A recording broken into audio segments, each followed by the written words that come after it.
Have you ever found yourself sluggish, uninterested, uncreative, with really sad thoughts going on in your head, and you're just trying to figure out what's wrong with you? I'm Hannah Mason, and in today's Spark, we're going to be exploring nourishing your mind.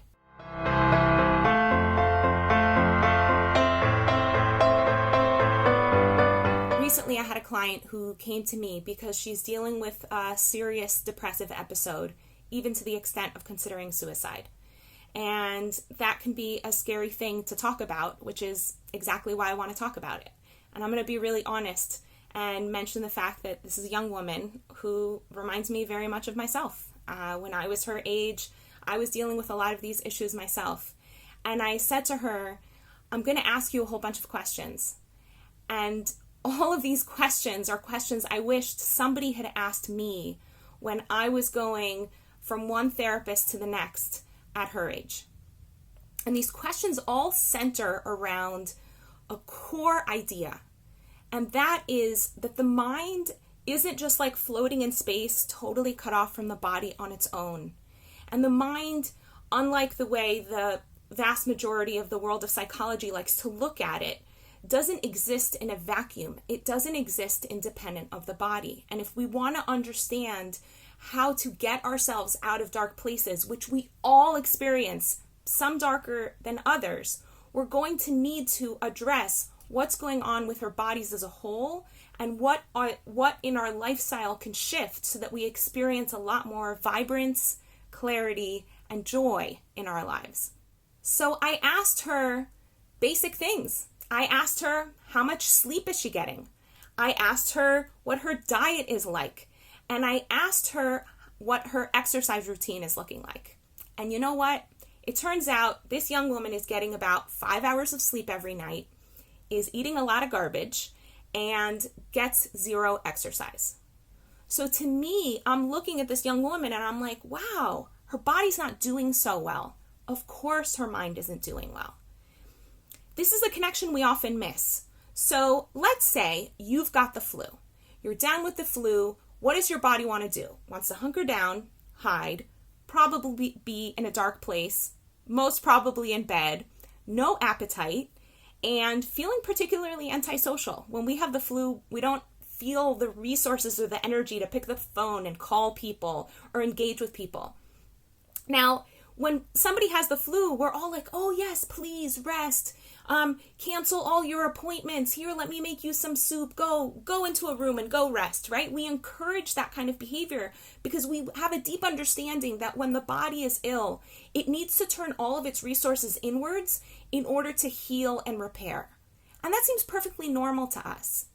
Now, something we miss in Western culture is that we think that when someone's behaving in this way, without having the flu, right? If they want to hunker down and hide and lie in bed and they're not creative and they're totally antisocial, that if they're behaving that way, but we don't see any obvious flu-like symptoms, for example, then we say, oh, there's something wrong with them. Let's go throw a drug at it. Or let's go throw a bunch of just talk therapy at it. Now, the challenge with that is that, it's like, wait a second. Over here, the body was ill, and look what it did to the mind and to the person's energy and resources. Why can't we question, hey, maybe over here, the body's not doing so well either? And what we all know just from basic experience is that if we haven't eaten for a whole day, we get really grouchy. Or if we've had no sleep for one night, or for 2 nights, or for 3 nights, good luck trying to mess with us, right?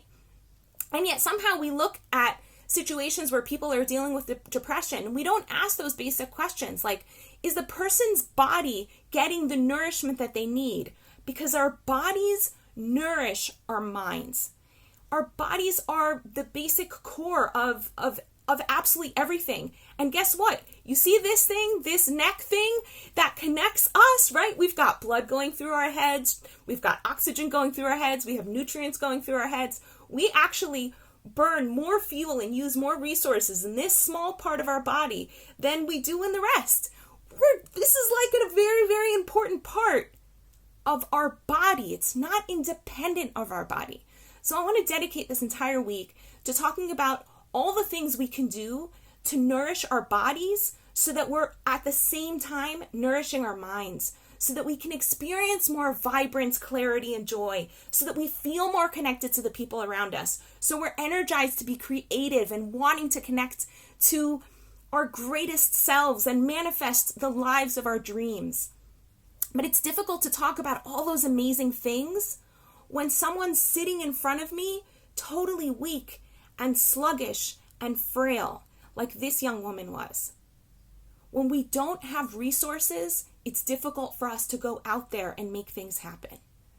So right now, I just want to encourage you, in order to help you fuel the rest of this week, I want to encourage you to answer the following questions. And if you can, stop for a minute and take notes on the answers. How much sleep are you getting each night? What are you doing for exercise on a daily or weekly basis? And what does your diet look like? What does your network look like? The people around you, what is their energy state and how do they tend to talk? And the last thing I want to ask you about is, what are some core beliefs you have about yourself and about life? Because of course, in order to have a happy and healthy mind, at the basis, we need to have beliefs about ourselves and about the world that support us. And if you need help figuring all of that out, and figuring out how you're going to get from where you are now to where you want to be, coaching can really help. I'm here. I have time available in my schedule. You can contact me here via Facebook or directly on my website, hannahmason.com, and we can set up a discovery session. In the meantime, I wish you a beautiful day. Want to experience more clarity, vibrance, and joy in your life? Book a discovery session with Hannah at hannahmason.com/joy.